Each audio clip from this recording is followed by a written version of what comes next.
सरकार और मोदी जी मातृ वंदना की बात करते हैं। वहां पश्चिम बंगाल में टीएमसी की सरकार है और टीएमसी के संगठन में कार्यालय के अंदर महिलाओं का देह शोषण हो रहा है और ये पूरी की पूरी बात आपने कल देखा होगा। कम्युनिस्ट पार्टी की नेता वृंदा कारंत भी गई थी, उनसे भी महिलाएं मिली, हमारे लोगों से भी महिलाएं मिली हैं। उनके पास पट्टे हैं पर जमीन नहीं है। उनको प्रधानमंत्री अन्न योजना के माध्यम से 5 किलो अनाज प्राप्त करने का अधिकार है, पर वो अनाज प्राप्त नहीं हो रहा है। तो ये अनाज की जो भ्रष्टाचारी हो रही है वहां पर, उसके सिलसिले में ईडी गई थी वहां पर और ईडी के अधिकारियों पर हमला हुआ था। तो जब हमला होने के बाद कार्यकर्ताओं ने वहां जाने का प्रयास किया तो वहां ये सारे राज खुले। मैं संदेश खली 4-5 बार गया हूं, मुझे वहां की प्रशासन ने जाने से मना कर दिया था। ये जो शेख का नाम सामने आ रहा है, हमारी ऐसे बैठक चल रही थी मंडल की, और हमारे मंडल के अध्यक्ष को सब कार्यकर्ताओं के सामने कनपटे पे गोली मार के चले गए, कार्यकर्ता की हत्या कर दी। और पुलिस ने इनको साल भर तक गिरफ्तार नहीं किया, साल भर तक घूमते रहे। फिर मैंने जाके धरना दिया था, तब उन्होंने गिरफ्तारी की औपचारिकता की थी और वो भी अज्ञात लोगों के नाम से रिपोर्ट लिखी। इनको शंका के आधार पर बरी कर दिया गया। तो वहां गुंडे, पुलिस और राजनेताओं का नेक्सस चल रहा है। वहां डेमोक्रेसी है ही नहीं और महिलाओं की वो दुर्दशा है। शायद मेरा ख्याल है कि अब वो सब लोग जो मोमबत्ती लेके छोटी छोटी घटना के लिए दिल्ली की सड़कों पर उतर आते थे, मैं उनसे आह्वान करता हूं कि जाके एक बार बंगाल देख कर आए कि क्या इस देश के अंदर, इस देश के ही प्रदेश पश्चिम बंगाल में डेमोक्रेसी है। मुझे लगता है कि वहां हालात ऐसे हुए हैं कि वहां तो अब राष्ट्रपति शासन लगना ही चाहिए। केंद्र सरकार आपकी राष्ट्रपति शासन में क्यों देरी हो रही है? देखिए, ऐसा है कि हम नियम और प्रक्रिया के आधार पर ही काम करेंगे।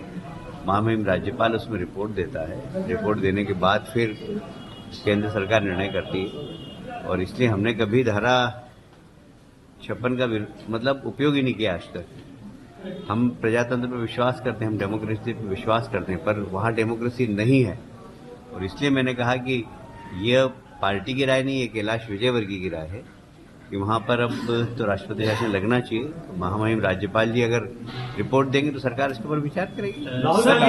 किस तरीके से देखते हैं, क्या रोका नहीं जा रहा? देखिए, सरकार चर्चा के लिए तैयार है। सरकार ने बहुत सारे प्रस्ताव रखे, पर शायद किसानों के नाम पे जो लोग आंदोलन कर रहे हैं, वो उनका लक्ष्य आंदोलन करना है। यदि समझौता करके किसानों के हित में कोई निर्णय कराना होता तो बहुत अच्छे प्रस्ताव माननीय अर्जुन जी मुंडा ने, माननीय पीयूष जी ने और माननीय नित्यानंद राय जी ने रखे थे, पर वो प्रस्ताव उन्होंने रात में तो सहमति प्रदान की और हम सुबह बताएंगे और सुबह उन्होंने मना कर दिया।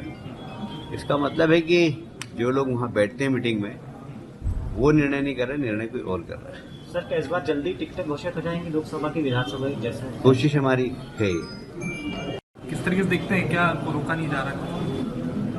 देखिए, सरकार चर्चा के लिए तैयार है। सरकार ने बहुत सारे प्रस्ताव रखे, पर शायद किसानों के नाम पे जो लोग आंदोलन कर रहे हैं, वो उनका लक्ष्य आंदोलन करना है। यदि समझौता करके किसानों के हित में कोई निर्णय कराना होता तो बहुत अच्छे प्रस्ताव माननीय अर्जुन जी मुंडा ने, माननीय पीयूष जी ने और माननीय नित्यानंद राय जी ने रखे थे, पर वो प्रस्ताव उन्होंने रात में तो सहमति प्रदान की और हम सुबह बताएंगे और सुबह उन्होंने मना कर दिया। इसका मतलब है कि जो लोग वहां बैठते हैं मीटिंग में, वो निर्णय नहीं कर रहे, निर्णय कोई और कर रहा है। सर, क्या इस बार जल्दी टिकटें घोषित हो जाएंगी लोकसभा की, विधानसभा जैसे? कोशिश हमारी है। एक भाषण दिया है, मैं वर्ड टू वर्ड आपको बताऊंगा कि ये पेटीकोट छाप नेता राम को क्या लाएंगे जो नीरव मोदी को नहीं ला पाए। देखिए, दिग्विजय सिंह जी कांग्रेस के नेता सब फ्रस्ट्रेशन में चल रहे हैं, क्योंकि इनको मालूम है कि आने वाला भविष्य हमारा अच्छा नहीं है। उनके नेता की चमक धमक अब कुछ बची नहीं है और इसलिए फ्रस्ट्रेशन में आदमी कुछ भी बोलता है तो दिग्विजय सिंह की दया के पात्र हैं और इसलिए मैं उसके ऊपर कोई टिप्पणी नहीं करूंगा कि उन्होंने ये बोला। कैलाश जी, कमलनाथ जी के एपिसोड पर आप शुरुआत से कहते रहे कि बीजेपी में वो नहीं आ पाएंगे और अब कहीं ना कहीं वापस वो पटरी पर हैं, वर्चुअली भी बैठकों से जुड़ने लगे हैं, क्या कहेंगे? देखिए, हमने तो पहले ही कहा था कि कमलनाथ जी की हमारी पार्टी में कोई आवश्यकता नहीं है, इसलिए हमने कहा था कि उनके दरवाजे बंद हैं। अब उनकी राहुल गांधी जी की न्याय यात्रा आ रही है उत्तर प्रदेश में और काफी जोर शोर से तैयारियां चल रही हैं। अब मैं समझता हूँ कि मैं इसके ऊपर क्या टिप्पणी करूं, पर हाँ, कमलनाथ जी जैसे बहुत ही मतलब कह सकते हैं कि बहुत ही समझदार नेता इस बार कैसे धोखा खा गए हमें भी समझ में नहीं आया। सर, आज आप क्लस्टर बैठक ले रहे हैं, सर विधानसभा चुनाव में जिस तरीके से प्रत्याशियों की घोषणा पहले हो गई थी, क्या यही उम्मीद हम लोकसभा में भी रखें और क्या नामों को लेकर के भी आज मंथन होगा? नामों के लेकर कोई मंथन नहीं होगा, सिर्फ व्यवस्थाओं को लेकर मंथन होगा। अगर आप ये वीडियो YouTube पर देख रहे हैं तो हमारे चैनल को सब्सक्राइब करें और बेल आइकन को दबाना ना भूलें। अगर आप Facebook पर ये वीडियो देख रहे हैं तो हमारे पेज को लाइक करें।